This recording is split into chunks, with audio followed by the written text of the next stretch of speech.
one of the things that we were talking about with Bruce Fine, he said, why did, if we allow this stuff to continue happening to us, why did our forefathers fight at Lexington and Concord? And I'm looking at Keith Ellison, who, of course, is running for the chair of the DNC. And he said, we need to begin investigations on impeaching Trump. Really?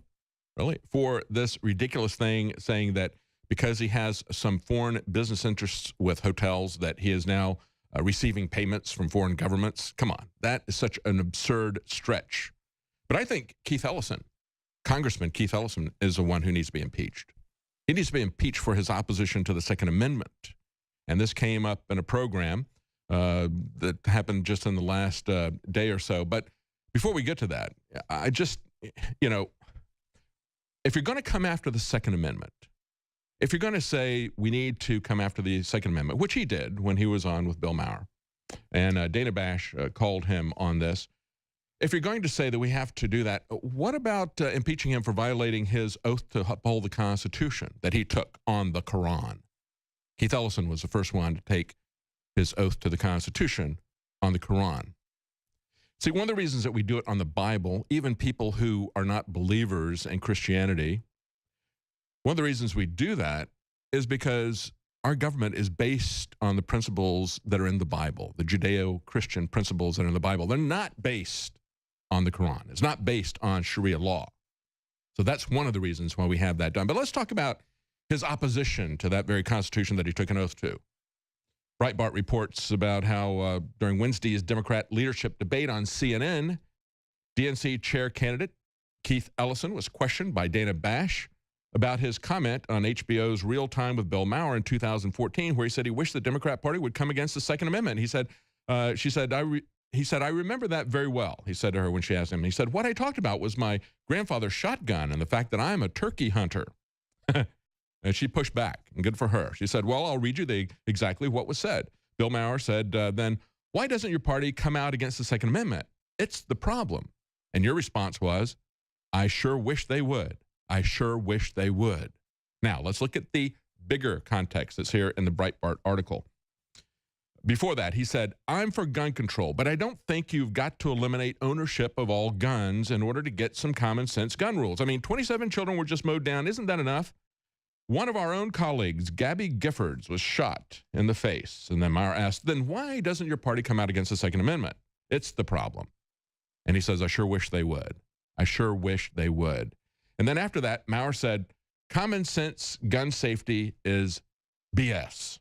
It means that there are 3,000 types of guns available in the U.S., and you want to ban about 200 of them. And Ellison said, no, what it means is that if you want to have grandpa's shotgun, have it.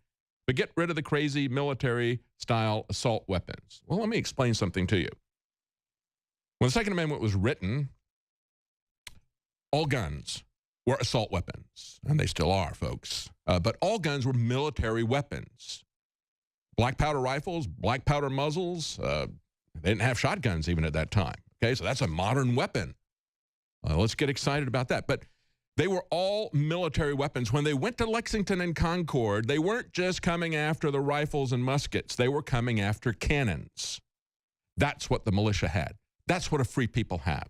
They have the means to protect themselves against an invading army, whether that's an army of their own government or an army from a foreign government. Enemies, domestic or foreign. They had a cannon. When you look at the Texas flag, the come and take it flag, what's on that flag? Is it a musket? No, it's a cannon. Santa Anna came after the cannons. Okay, that's what he was coming after. That's why they put that up there. So it's about military weapons. You can even go back to one of the first sham rulings of the Supreme Court on the Second Amendment. It was a case where they busted a guy for a sawed-off shotgun, and they said it wasn't a military weapon. Well, that's a flat-out lie. During the Civil War, they used sawed-off shotguns. That's what the guys who really did the damage were using. They said, hey, you know what? Instead of a saber, we can take a sawed-off shotgun and ride our horse through the lines of infantry. And that was very, very effective.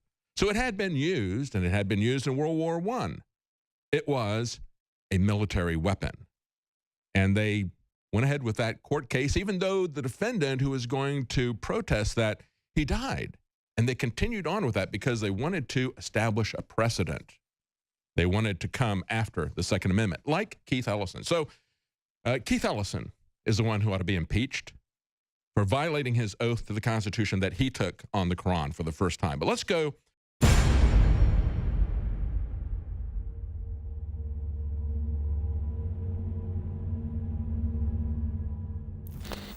Look, I'm not going to sit here and say, see, I told you so, that communist Chinese-style net censorship was coming to the web, because it's already here. It's being announced. The way you keep the internet open and free is you get involved more than ever. Go to Infowars.com/app. A new battleship in the fight. Infowars Live, available right now. We're looking for a crew to man it. You gonna sit down and play games and be a trendy? Or are you gonna be part of history? Don't sit by and let the internet and free speech be stolen from you. Take action.